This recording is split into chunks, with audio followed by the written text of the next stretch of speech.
మనుషుల మాటలు మనల్ని ఇబ్బంది పెడుతున్నాయంటే మనుషులు మనల్ని కంట్రోల్ చేయగలుగుతున్నారని అర్థం. గొప్పోడు కావచ్చు, డబ్బున్నోడు కావచ్చు, డబ్బు లేనోడు కావచ్చు, ఎవరు కూడా మనకి జన్మనివ్వలేదు. మనకు జన్మనిచ్చిన వాడు పరలోకముందున్న మన తండ్రి. తల్లి గర్భమందు రూపించబడక మునిపే మనల్ని ఎరిగి ఉన్నవాడు మన దేవుడు. ఎవరైనా మన మీద నిందేస్తే మనం ఏంటో మనకు తెలుసు కదా, వాళ్ళ మాట పట్టించుకోవాల్సిన అవసరం లేదు. వేరే వాళ్ళ మాటలు మనల్ని ఎట్టి పరిస్థితుల్లో ఇంపాక్ట్ చేయకూడదు. ఇంపాక్ట్ చేసినాయి అంటే 10 మంది చేతిలో ఒక కీలు బొమ్మలాగా మార్చబడి. యెషయా గ్రంథం 51:7 నీతి అనుసరించు వారులారా నా మాట వినుడి, నా బోధను హృదయమందుంచుకున్న జనులారా ఆలకించి. మనుషులు పెట్టు నిందకు భయపడకుడి, వారి దూషణ మాటలకు దిగులు పడకుడి. మనుషులు పెట్టే నిందకు భయపడద్దు, వాళ్ళ యొక్క దూషణ మాటలకు దిగులు పడద్దు. వామ్మో వాళ్ళు ఎంత మాట అన్నారు, నా జీవితం ఏమైపోద్దు అని టెన్షన్ పడద్దు.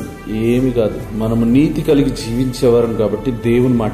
నీతి కలిగిన వారు అబ్రహాము దేవుని నమ్మినది అతనికి నీతిగా ఎంచబడింది. అబ్రహాముని మనుషులు చూసి 100 సంవత్సరాలప్పుడు పిల్లలు ఎలా పుడతారు అన్నట్టు ఒక ముసలోని చూసినట్టు చూశారు. దేవుడు కుమారుని ఇచ్చాడు. నోవాహు మనుషుల మాటలు పట్టించుకోలేదు. ఒక పెద్ద ఓడగొట్టాడు. 1 సంవత్సరం 2 సంవత్సరాలు కాదు, 120 సంవత్సరాలు. 120 సంవత్సరాలు ఒకటే పని ఎవరైనా చేయగలుగుతారంటారా? ఒక చిన్న సూచన కూడా లేదు. Not even a drop of water from sky. అలాంటి పరిస్థితిలో మనుషులు నిందలు పట్టించుకోకుండా ఒక పెద్ద ఓడను కట్టాడు. మరి మన జీవితాన్ని ఓడ కంటే మన జీవితం విలువైంది కాదంటారా? మన జీవితాన్ని కట్టుకునేటప్పుడు మనుషుల మాటలు, వాళ్ళ యొక్క చూపులు, వాళ్ళ దూషణలు పట్టించుకో. మన దేవుడు ఆశీర్వదించేవాడు, ఆశీర్వదిస్తానే ఉంటాడు. ఆశీర్వాదంకు వారసులుగా ఉండడానికే పిలిచాడు మనల్ని దేవుడు. ఆశీర్వాదానికి వారసులుగా జీవించుదుము గాక.